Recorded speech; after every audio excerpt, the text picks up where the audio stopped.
Assalamualaikum warahmatullahi wabarakatuh. Masih bersama kami Sukamto Sastro di Bejo Channel. Bahagiamu, bahagiaku, dan bahagia kita bersama.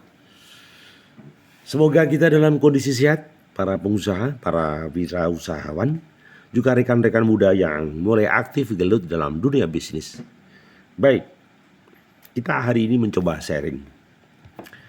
Kita sudah sampaikan beberapa materi. Ada materi berikutnya begini. Pertanyaan saya, apakah semua orang ingin miskin atau ingin kaya? Ya pasti pengen kaya. Ya, nggak ada yang pengen miskin. Pengen sugih bro. Ya, artinya di sini kaya harta ya. Kaya standar itu kaya harta. Kalau kaya hati beda lagi, itu kaya jiwa. Jadi orang yang kaya harta, ya kaya harta, punya banyak uang yang memadai, bisa melakukan kegiatan ibadah, muamalah, bisa bersedekah, bisa nraktir teman. Ya, itu orang kaya. Semua orang pengen kaya, tetapi apakah tahu caranya? Semua orang boleh kaya, tapi apakah orang sabar berproses? Kadang-kala orang itu inginnya instan, ingin kaya langsung dapat uang.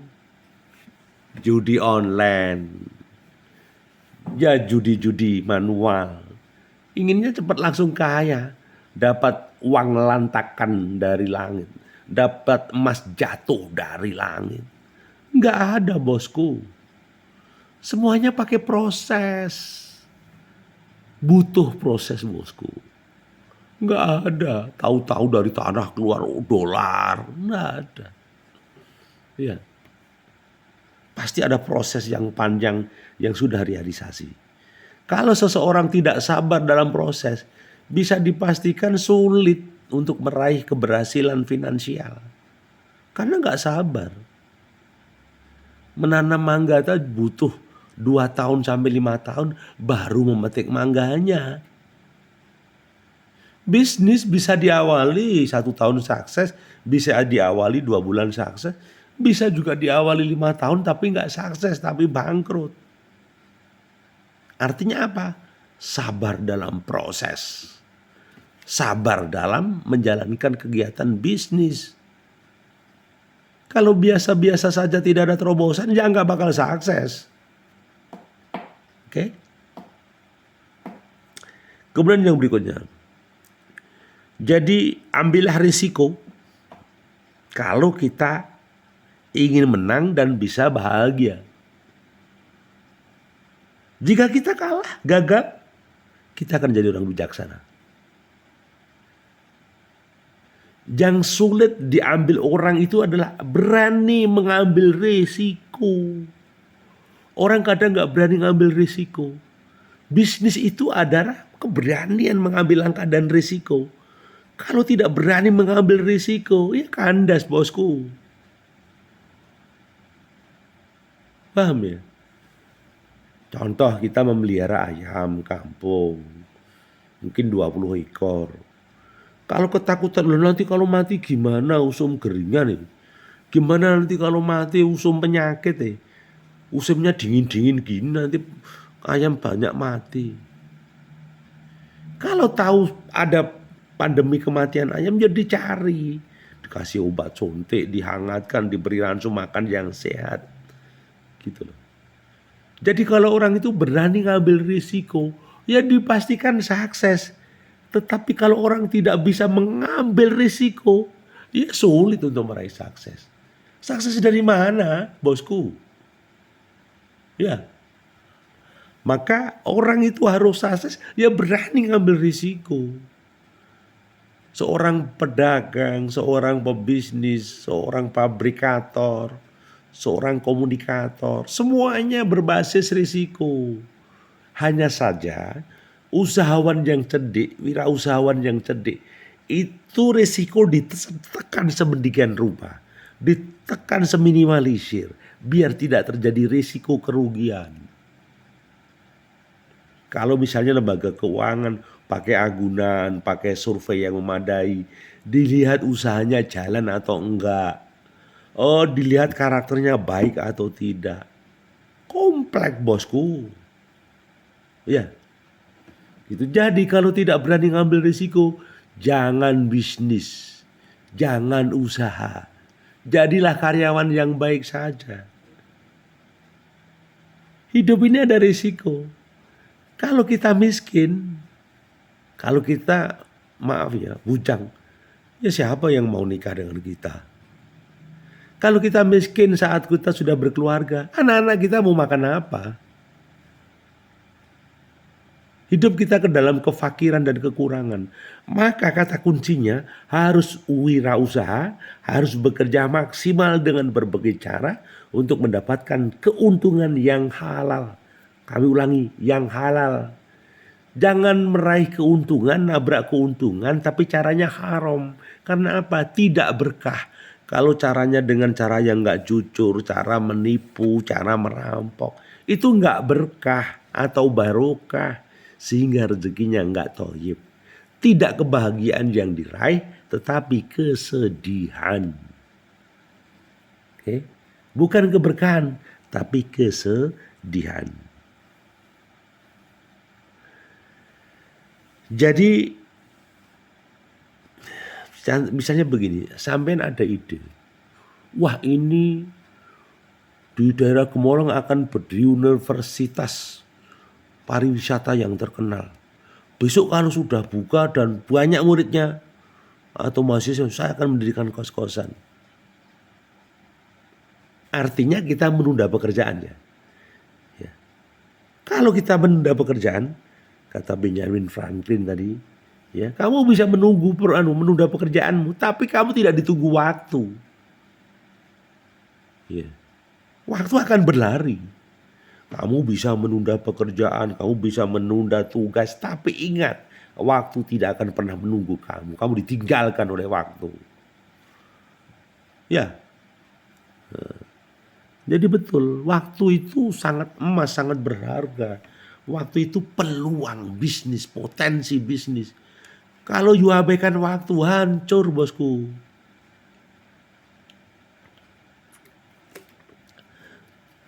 Jangan pernah menunda waktu. Awal kehancuran. Oke. Pengertiannya menunda waktu, pekerjaan kalau bisa diselesaikan hari ini, kenapa harus besok? Kalau pekerjaan harus diselesaikan 2 hari, kenapa harus 5 hari? Pekerjaan kalau diselesaikan 1 hari, kenapa harus 2 hari? Oke. Harus diselesaikan step by step. Gitu. Baik.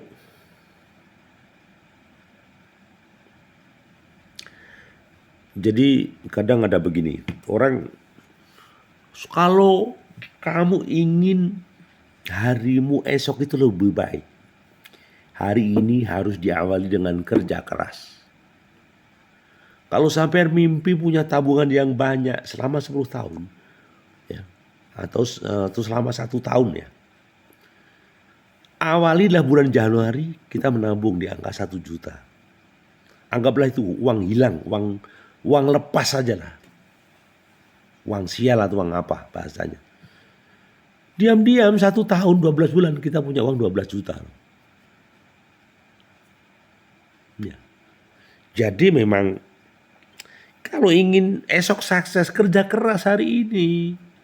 Kalau ingin ya sehat di masa depan, ya harus makan sehat hari ini, olahraga sehat hari ini.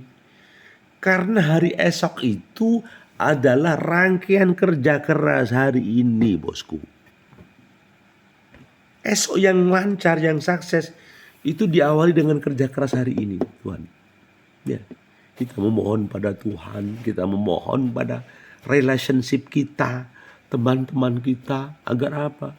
Agar mendukung usaha kita, agar kita sukses, agar Allah meridhoi.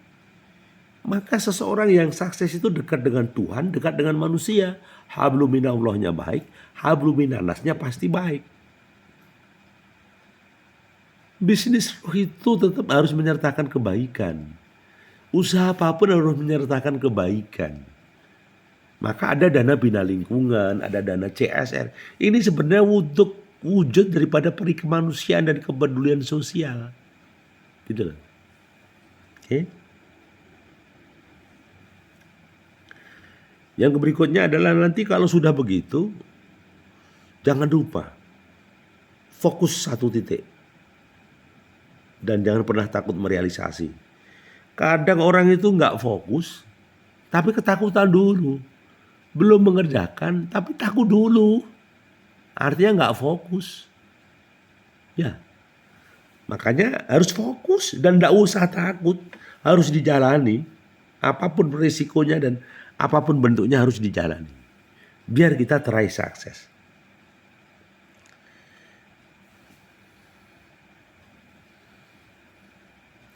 Kalau kita misalnya mengalami kesialan itu, maka kadang-kadang kita sedih, kita mengutuk, kenapa bisa begini ya, kenapa bisa terjadi, seandainya saya nggak begini, nggak begini. Nah, seharusnya kalimat yang negatif diganti. Saya sedang dihadapkan dengan persoalan dan harus saya kerjakan. Nggak usah sambat sulit, nggak usah mengeluh.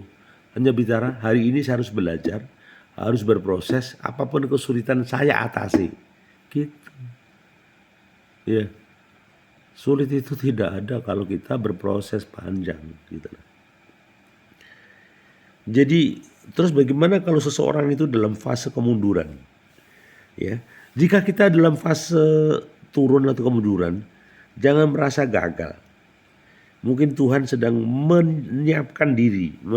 Tuhan bersiap untuk melemparkan kita lebih jauh atau lebih mulia. Jadi kalau di fase seseorang merasa mundur ya harus segera perbaiki diri agar kualitasnya bagus, agar terus berkembang dan berkembang. Gitu loh.